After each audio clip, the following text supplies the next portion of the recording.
Hello, my darlings. I am here to talk to you about how we stay connected when we want to escape and borrow trouble about what new symptoms can mean.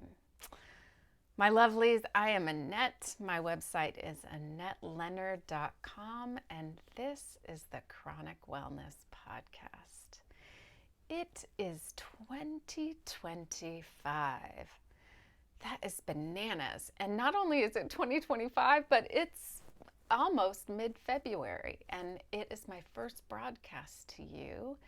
And that is bananas because I've missed a lot of time.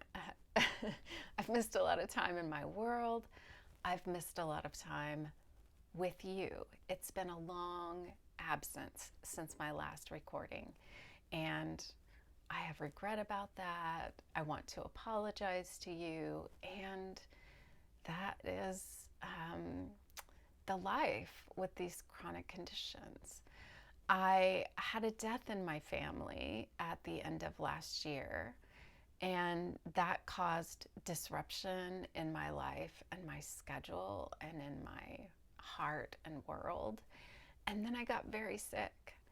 And it's impossible for me to not wonder if those things are connected because I do believe in the mind body connection, and that when I was just worn to a nub over this loss, if I wasn't just more susceptible, who knows? But I have been sicker in this last 6 weeks than I've been in a long time. And without, boring you with a lot of details, I'll just say that I've just hardly been out of bed. And it has been eclipsing and so extreme that I haven't been able to bathe. I haven't been able to connect by text or phone with others. I haven't been able to record at all. I just have not been able to get out of bed or get dressed or go about any of the business of my life. And so that brings me to what I want to talk to you about today, which is when these times happen in our lives as folks with chronic illness, how difficult it is to stay connected to ourselves and not just go down a rabbit hole of, oh my gosh, is this how it's going to always be? Is this what the future now looks like? Are these new symptoms and what's happening now what it will always be like? The difficulty of managing my fears and the frustrations of new symptoms and the wondering of how it's always going to be. One of the things that's so difficult that we talk about here is the fact that control, the illusion of control, is just wrested from our grasp with chronic conditions, and that when things get worse, then the anxiety of, oh no, is it now worse than it already has been? And it's already been really bad. And here again, my loves, is where a contemplative practice has served me. And in this illness in particular,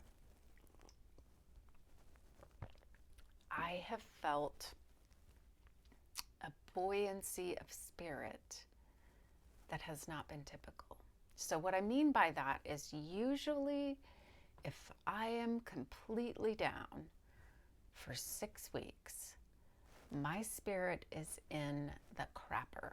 My heart is tanked. I am lonely and sad and pretty emotionally desperate. And this time was different. This time, my heart had just a little bubble in it that kept it from fully sinking. And the thing that I can say made that so, allowed that to be possible, is years and years and years of contemplative practice and just the accumulated possibilities that that has provided. And what that looks like is me with my headphones or a little speaker every day, listening to guided meditations. And during the time of my illness, just multiple guided meditations every day. And those can be meditations about loving kindness or staying connected to the present moment or yoga nidra or. But what it allowed me to do this time was stay connected to what is, not what if. And that present moment focus, that possibility of staying connected to what's true, not what I'm afraid of, was just different. I was really working on not borrowing trouble, on not assuming that just because it was terrible right now, that it was going to remain terrible. And it wasn't easy and it wasn't constant, but it was different.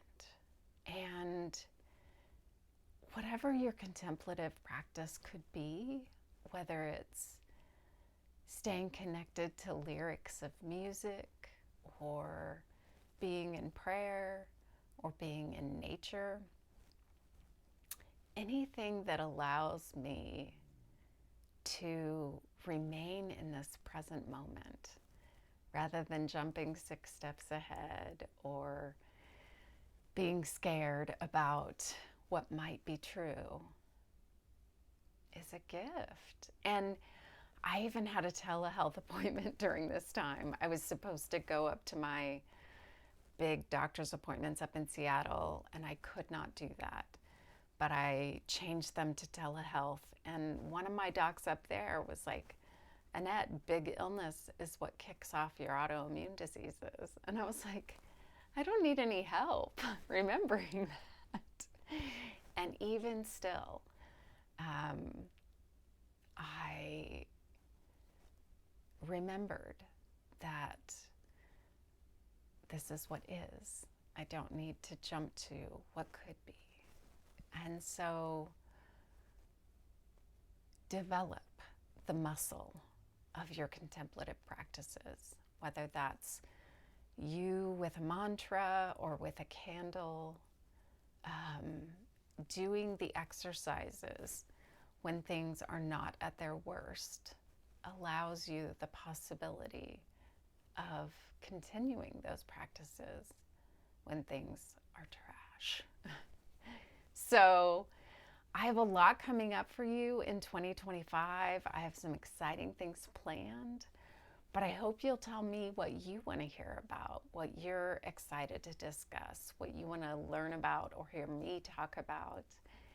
And thank you for sticking with me, even though I had this long hiatus. I'm so glad to be back together again.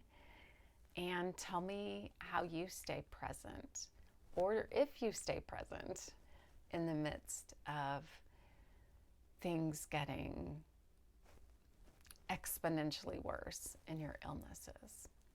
I love you. I'm glad to be with you.